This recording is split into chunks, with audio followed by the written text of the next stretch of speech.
pronunciation is clear again. Ano? Ganyan lang po yan. Kasi po nangyari po kanina, sabi ko nga kanina, buong araw po meron akong ongoing Philippine Center for Investigative Journalism sponsored training workshop on media killings and how, yung anong gagawin ng mga media managers about it. Sponsored din po ito ng National Endowment for Democracy sa Amerika. Ongoing po sa Cocoon Boutique Hotel sa Scout Rallios, Corner Scout to BS Quezon City. Kagulat-gulat po ang hotel na ito, no? Kalinis-linis, kabago-bago. Maliit lang siya, kaya nga boutique hotel, pero talagang not bad, no? Not bad.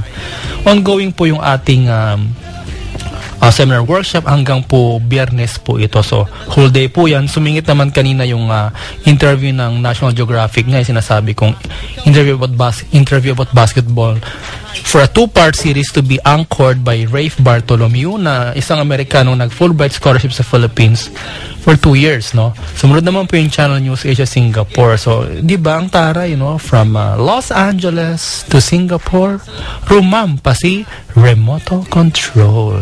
Papatuloy na po natin ang pagbibigay, homage o bigay ng, ako palakpakan ko talaga itong mga to. Top 10 PMA, tatay ko militar din dati, no? Number 6, Cadet First Class Jethro O. Olavides, 21 of Zamboanga, Sibugay Province, no? Winner ng General Antonio Luna Award. Completing the top 10 are Cadet First Class Aaron Lesler Q. Regiment of Tanawan City, Batangas, number 6. Diane Carl T. Cabigas, 21 of Bagong Silang, Caloocan City, 7. Fel Balambao Sagin, 21 of Zamboanga del Sur, number 8. Ron Joe Ora Mangan, 22 of Rosales, Pangasinan, 9th place. And Christopher Serbo Juan, 21 of Tagum City, Davao del Norte, number 10. Tayo po yung nagpapasalamat. At sabi po ng mga bagwis ang batch na ito, hindi kami magmamount ng kudita. Paano nyo na sigurado hindi kayo magmamount ng kudita, no? Sigurado na ba kayo? Ngayon lang sinabi kasi graduating kayo para mabigyan diploma ninyo, ano? Kung kayo ba ay kaharap ng isang presidente na puro salita, walang gawa, sino yun naman, may ginagawa din naman, di ba inaaway niya si Corona. So, siguro nga hindi nga sila magmamount ng kudita ngayon. Sana nga wag na lang, no? Dahil hindi naman tama yan. O ito naman po, mag-good news naman po tayo, na masyadong negative, no? Ang sabi ng gobyerno, simula na ang backyard gardens. Tama po ito.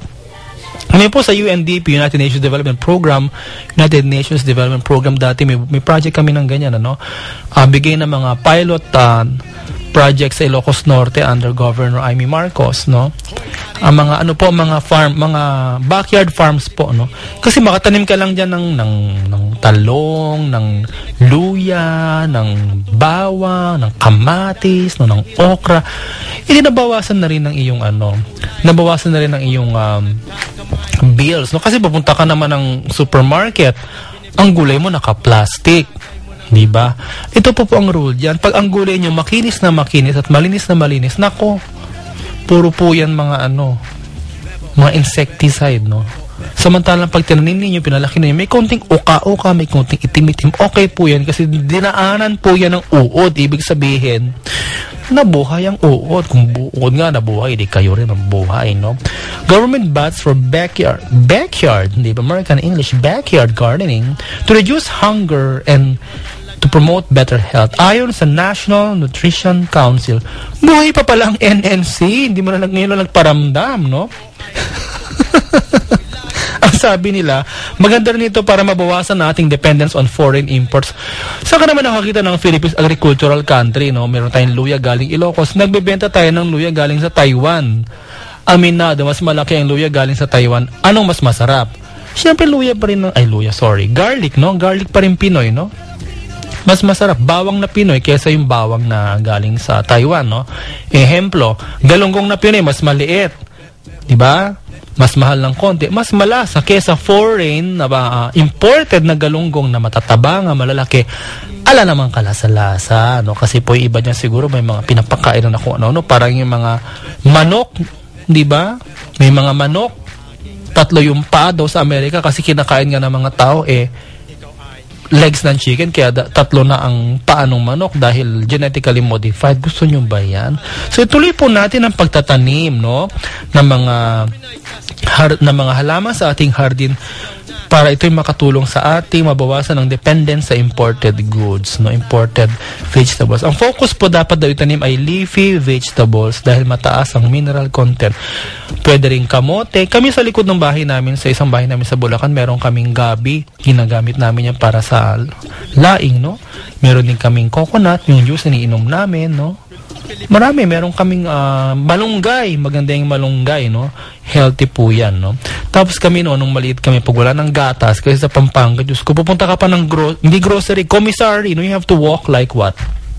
3 kilometers, summer, mainit. Pag sira naman yung aming motor o sira yung aming bisikleta, maglalakad ka, gigitim ka. So, ginagawa namin, yung pag gumagawa ka nagsasaing ka, yung likido na puti na galing sa bigas, yan, nalagyan namin ng asukal. Healthy na po yan. Pampatangkad pa daw yan. Kaya kami magkakapatid, puro 5'10", 5'11 po ang aming height.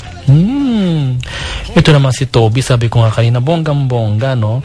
Pork tied to impeach bid. Sabi naman ng mga congressmen, lalo na ating pinagpapawisang si Congressman Neftali Gonzales, 3-termer congressman from Mandaluyong City. And of course, being 3-termer, now gunning for senador, pinagpapawisan siya sa mga picture niya kahapon. Hindi naman daw, wag naman tayong malisyoso. Hindi naman connected ang impeachment bid sa hindi pag-release ng mga pork barrel. Binibigay naman ho ng maaga. Nalilate lang yung pork barrel ni Mrs. Arroyo, nung dalawa niyang anak.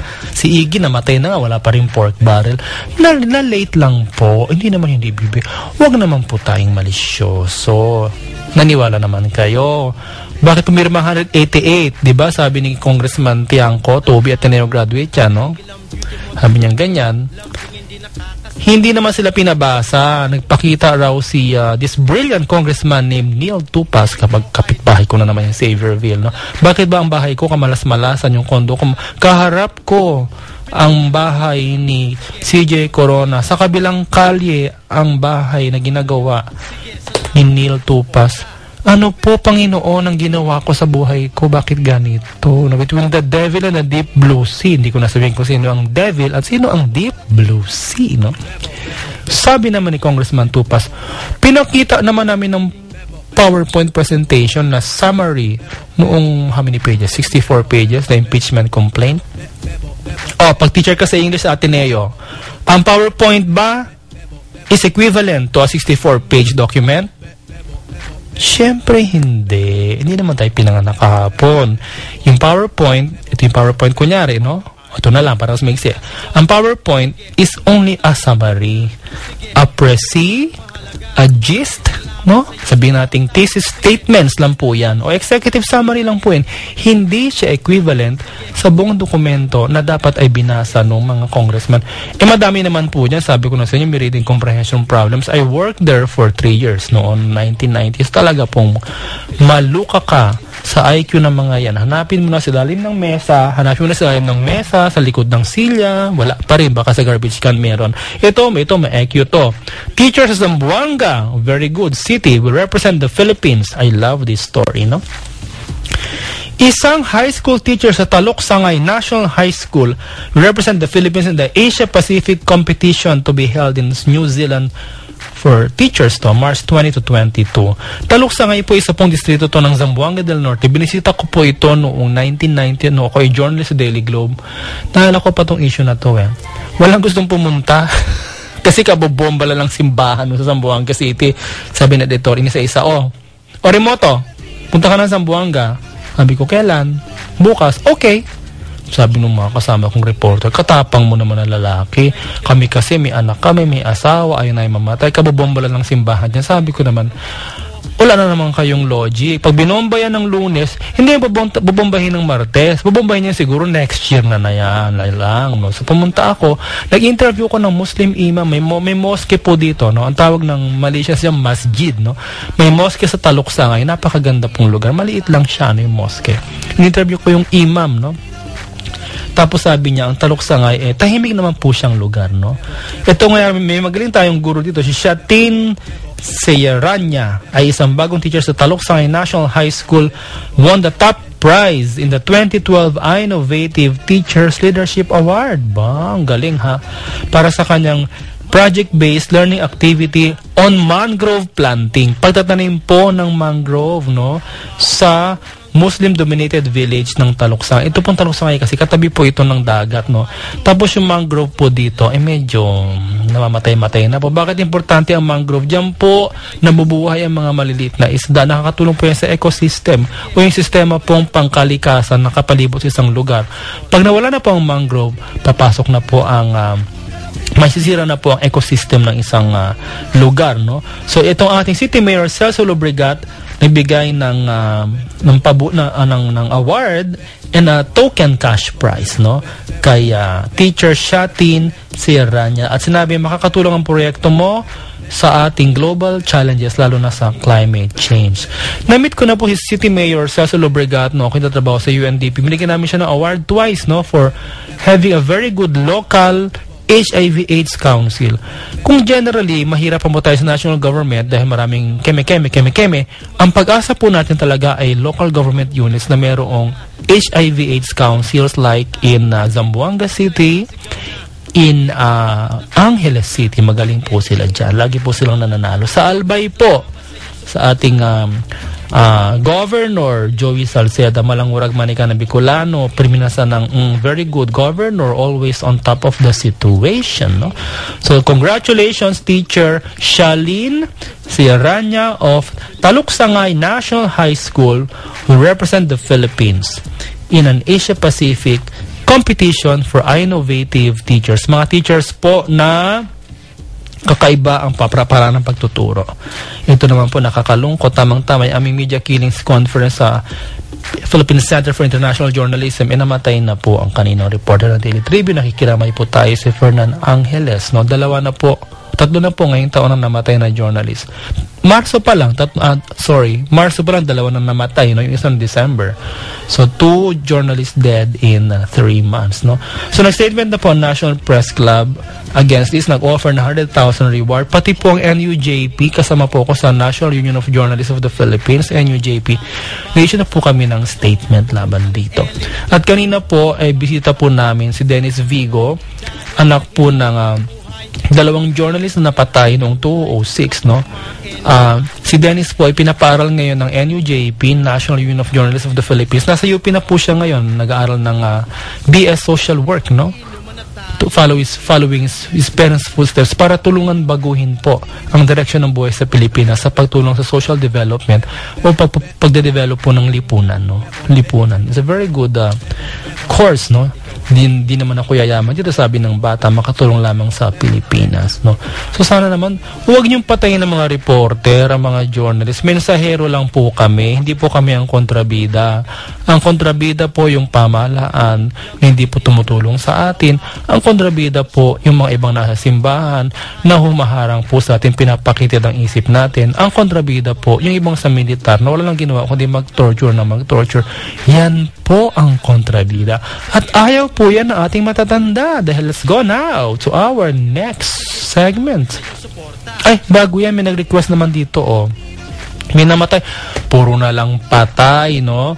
Ang next song natin ay Ale, Nasa Langit Na Ba Ako by Boji's Law of Gravity, released 1994 from the album Oh Baby. Singer-composer Boji Dasig ay namatay po ngayon sa California ngayong araw na to. Husband po siya ni songwriter and singer Odette Quesada, lead vocalist ng Boji's Law of Gravity. At ang kanyang kamatayan ay kinonfirm ng ating kapitbahay sa Loyola Heights na si Jim Paredes sa kanyang official Twitter account. Confirm, sabi ni Jim. Boji Dasig, songwriter for Sana Dalawa Ang Puso Ko, husband of Odette Quesada, passed away today. OPM just lost another great man. In homage to Boji's Law, in homage to Mr. Dasig, no, Boji Dasig, patugtugin natin ng Ale, sana naman nasa langit na si Boji, no? Ale, nasa langit na ba ako? Sa ating OPM Super Sounds 2! Super Sound sa remote control sa Radyo 5 92.3 News FM at Aksyon TV.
At sabi ko'y, ale,